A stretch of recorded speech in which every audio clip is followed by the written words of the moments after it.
Hey, today I'm going to talk to you about how to increase your average sale. If you want to make more money, then you need to sell items many times by increasing the price. Now, I'm not talking about changing the price of your product to raise the price on it. I'm talking about add-ons. I'll give you a few examples. One of these examples is unbelievable.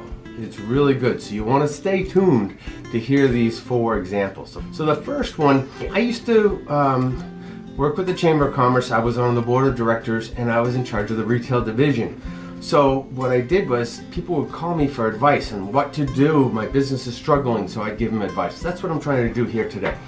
So this young lady came to me and she said, I have this store, I have a lot of traffic. I get about 75, 100 people in a day, which for her that was really good. I thought that was really good. But the closing rate and the average sale was really low, under $50, under $30.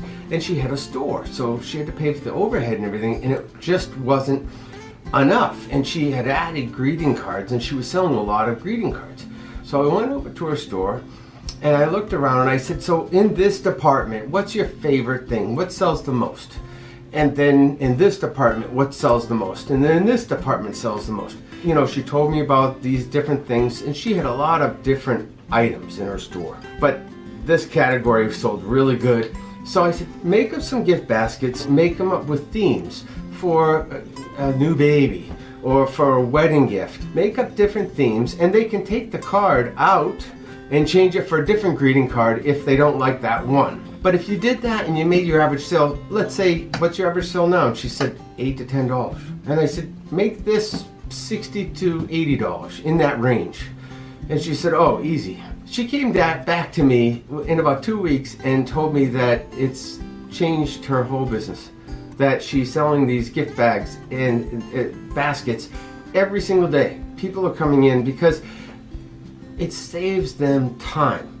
They don't have to go and try to find a card at one place and another item another place and soap at another place. She put everything all together in one basket, and it saves me the time. You think my wife would like this? Great. I'll just get the whole thing. Now I don't have to go buy 5 things. So the ease of doing it really saved time. Somebody else has put their thought into it and I just bought it. So I know I would like that. So that's one example, but it increased her average sale by over 500%. That's fantastic. All right, so let me give you a little story about me. I'm from Maynard, Massachusetts. And in Maynard, Massachusetts, when I was a kid, there was a company called Digital Computer Corporation. And they had this big building that way back when it was like a cotton mill where they would get in cotton and make clothing out of it. Well, when the cotton mill went out of business, Digital bought the whole giant building. And it had thousands of offices. So all these people would have to park their cars and walk into the building. So I got this great idea. Hey, why don't I sell newspapers right in front of the door? So I went to the newsstand and I told him what I wanted to do, and he said, sure, give it a try.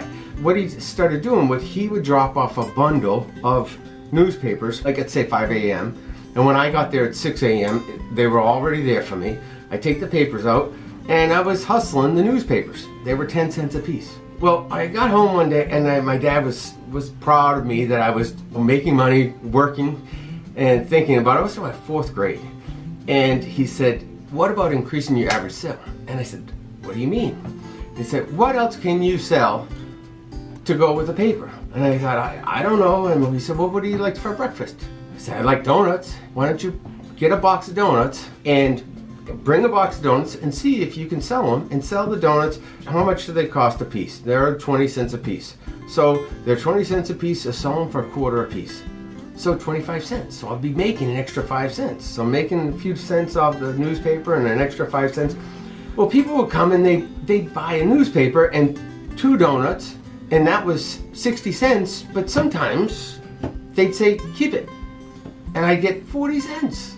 Oh my God, but my average sale went from 10 cents to 60 cents, just like that, with at least 35. They bought 1 donut, it was 35, 2 donuts, it was 60. So that was really good. My dad didn't want to tell me what to do. He wanted me to think and figure it out, but he helped me along.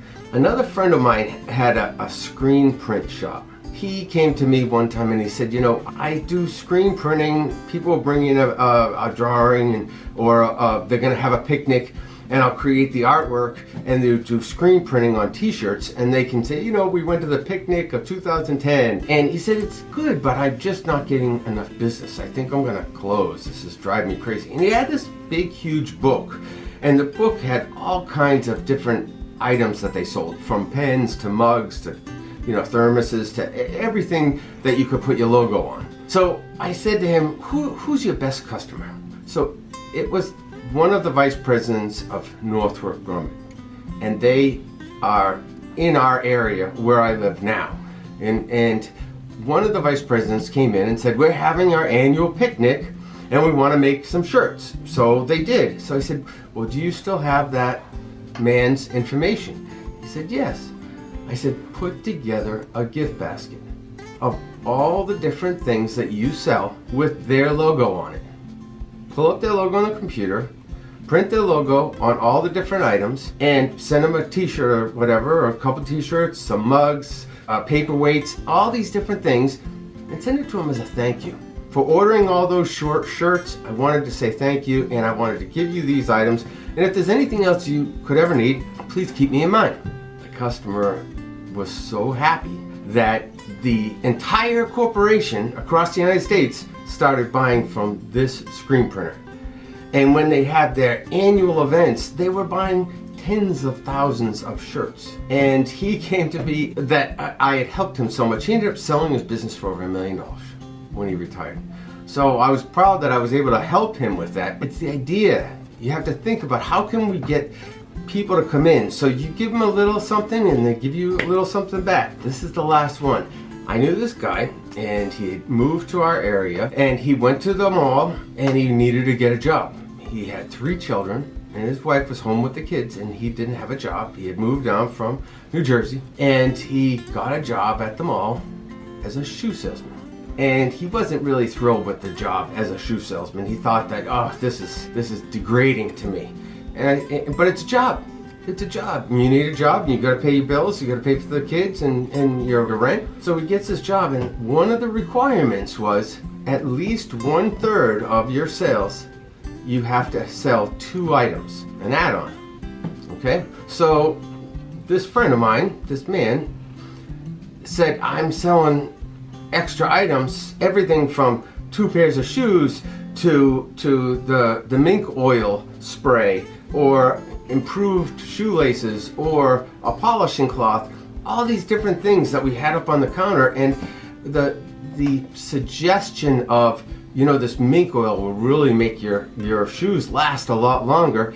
And by doing that, it's the power of persuasion. You have a 62% average chance of increasing a sale after they have said yes. So if they say they're going to buy this item, you have a 62% chance, which is more than 50, that they will say yes to, like if I sell them a pendant, they're going to say yes to a pair of earrings. Why? Because they've opened their wallet.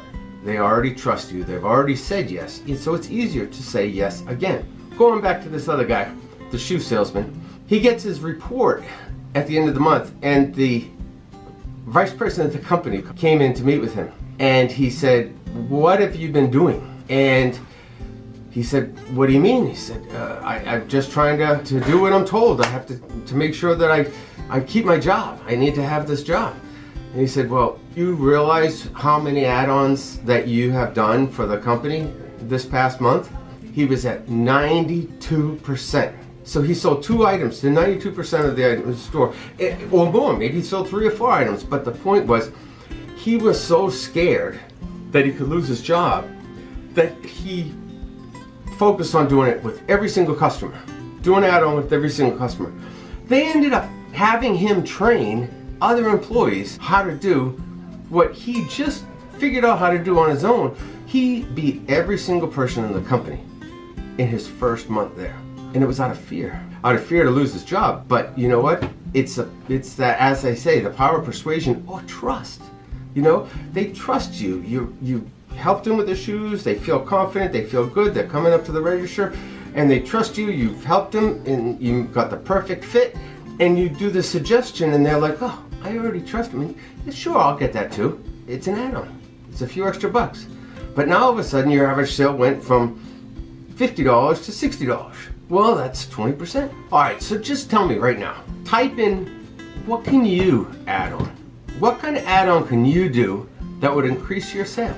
Just type in some suggestions, hit the smash the like button and subscribe, and share it with a friend that you think maybe they're struggling in their business and they could learn something from this. Okay? All right, I hope you have a great day. Thanks again for tuning in, and we'll see you soon.